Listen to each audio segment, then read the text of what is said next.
Man, why can't they just leave Twilight alone? We are back with yet another MLP Grimdark made to torture Twilight Sparkle, this time with one many of you have suggested, titled Somno Captis, by a fanfiction user going by Flint-Lock. As I did with the previous two Grimdarks, I'll provide a summary of the story, and then give my commentary later on. Of course, if you want to check out the original story for yourself, the link will be in the description. Let us begin. Tired.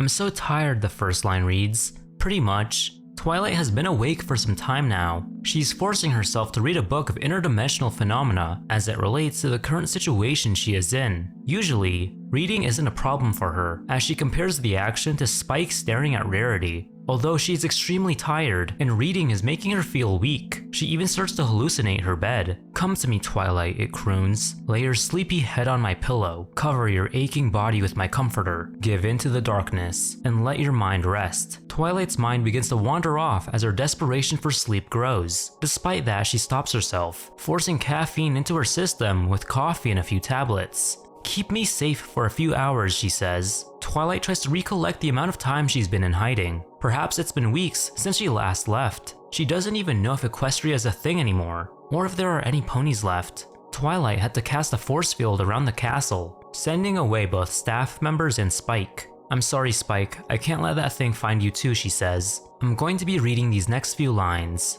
I shudder. Even the thought of the thing seems to get its attention. The moment I even start thinking about it, I can feel its presence. A rat scrabbling behind the walls of reality, watching me, waiting for me. Infinitely patient, infinitely alien, infinitely evil. As Twilight finishes reading, she throws the book against the wall after coming up with no conclusion. From the next two stanzas, Twilight looks at the mirror in complete shame. The mirror is a contraption built by Twilight to tap into the multiverse. It also turns out it's responsible for that thing, whatever it may be. Twilight thinks to herself about whether or not it's worth destroying the mirror, considering the horror it caused. However, it might make things worse for her. Twilight just says fuck it and destroys the damn thing. After she does that, she starts to feel relieved that the horror is finally over.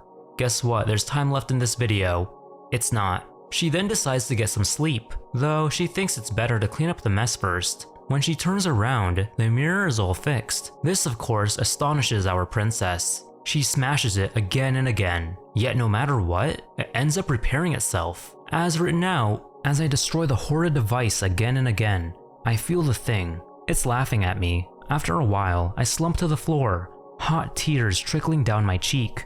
I can't move. The energy drain is too much. Pitifully, I stretch a hoof towards the coffee pot and try to pick myself up.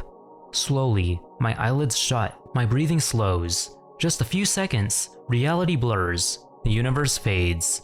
Tired. I'm so tired. Twilight picks herself up and finds herself surrounded by these walls. There is nothing but the walls. No clouds, wind, sky, or sun. She mentions that the only sources of light are these glowing red slimes. The thing starts to approach her and causes Twilight to shrivel up inside. She spots a white light in the same horseshoe shape as the mirror and runs towards it. As she's running, the walls scrape away parts of her body. With the light growing larger, so does Twilight's joy. Suddenly, something grabs onto Twilight's leg and causes her to fall face first on the floor. This causes her to suffer a heavy injury and be covered in blood. Her pain becomes immense, and something locks onto Twilight, dragging her away from the portal. She hears a loud bell sound as a giant door appears. From just one look, Twilight's emotions go from physical pain to pure fear. Twilight begins to describe what she is seeing. I'll just read out this whole section. This thing is no rat. This is beyond anything I've ever experienced.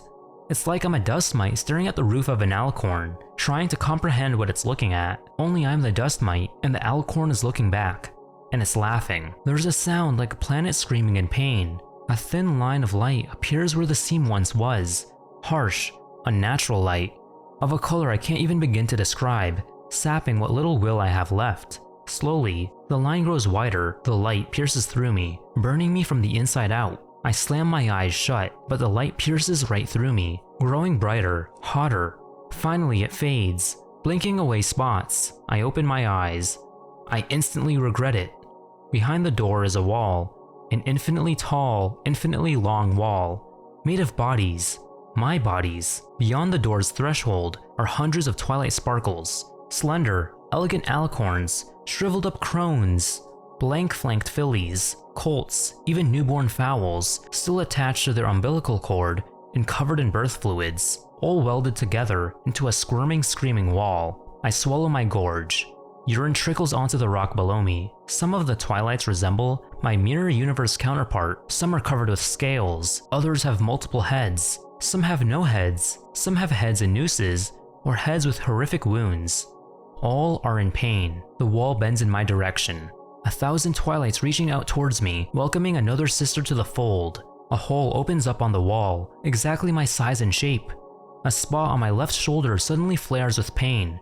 I look down to see a bulge of liquefied fur and flesh stretching towards the niche in the wall. Several more flares of pain follow, and more bulges pop out of my skin, stretching themselves into hair-thin ribbons of liquid pony. Lavender fluid starts to ooze into the depression like molten candy into a mold. The sight of liquefied flesh triggers something in me.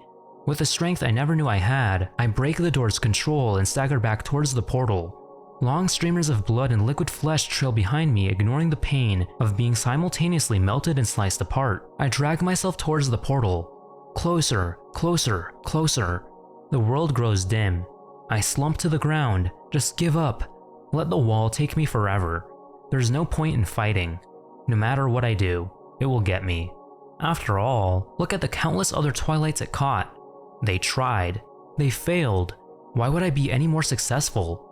No. Shaking off the treacherous thoughts, I reach a hoof out towards the glowing outline.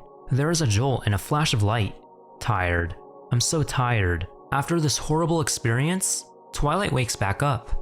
She finds herself next to the mirror, still in pain. Twilight is beyond relieved that she is alive, but when she remembers the wall, she gets sick to the point of throwing up.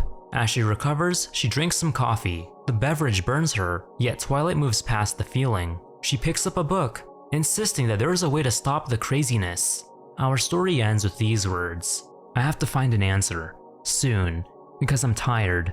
I'm so very tired. So that was pretty insane. I think my two main flaws are with some of the grammatical errors and how fast the pacing is. The story starts off with Twilight fighting to keep herself safe, and we don't really know why until later on. Although, she's losing sleep in the process. We get bits and pieces sprinkled throughout, starting with Twilight reading the books, her looking at the mirror in shame, and then the whole climactic scene where she's face to face with this thing. Our reasons for what is going on and why it's going on are given to us bit by bit, yet nothing is fully detailed. Our little knowledge preserves the unknown. Plus, with Twilight waking up at the end, we don't even know if anything that happened was even real. My neighbor's mowing their lawn. I hope you guys don't hear that, but yeah. The reveal of what this thing is really paid off. I really hope you guys do not hear that. We knew it was a multiversal cataclysm, but unless you saw art of this fanfic prior, you wouldn't have expected it to be a grotesque chimera of Twilights. I think the thing, being what it is, emphasizes the idea of it being the consequences of Twilight, which brings up another point. Twilight, being the alicorn that she is the only pony we know could cause such a thing, and is the only pony who could put an end to it. The ending leaves a lot of room for discussion. Of course, there's the question of, was any of that real? But also, what exactly is this thing capable of? And is there any way of stopping it? It's not exactly a happy ending, but it's not entirely hopeless either. If I were to compare it to Blink or Time Looper, which you can check out my videos on those, I'd say I enjoyed it more than Blink, yet I still prefer Time Looper. I have this huge book that compiles many of H.P. Lovecraft's work into one, and I can say, there might be some inspiration from him in this. Not a one-to-one, but I can feel his influence. Can't say for sure though. I can feel the vibe at least. I'm not saying that because it's a short story with cosmic horror. I'm also saying that because the way the story is written and structured is very similar to Lovecraft's style. Like, we have a character going through some kind of turmoil, and then the entity behind the chaos is revealed later on through its nightmarish description. Okay, so maybe that statement wasn't enough to convince you. It's kind of difficult to explain what I mean unless I read one of H.P. Lovecraft's work out loud, and we don't have time for that, so just take my word for it. Overall, a great story that gave me a good enough fill of cosmic dread. Funnily enough, the way I discovered the story wasn't because of the comments, it was because the He Ate Them guy told me about it. It just so happened many of you guys in the comments suggested it. My next video won't be an MLP Grimdark, though it'll still be some kind of horror story. Still, I will continue to make videos on MLP Grimdarks. Right now, I'm ogling the Applejack sleep experiment. so stay tuned. I should also address the elephant in the room. There is a chance I added horror AU in the title. Some people have expressed their problems with me doing that, and I get that, so here's my response. For one, these stories are still alternate universes. No further explanation needed. And second of all, horror AU will give me more clicks compared to a word like creepypasta, grimdark, or fanfiction. I don't think it's that big of a deal, but I do feel like it's worth addressing. And now for the last thing I want to talk about. While I do think that horror AUs and other horror-like stories are fun to talk about from time to time, as I've openly said on this channel, it's not something I'm very passionate about.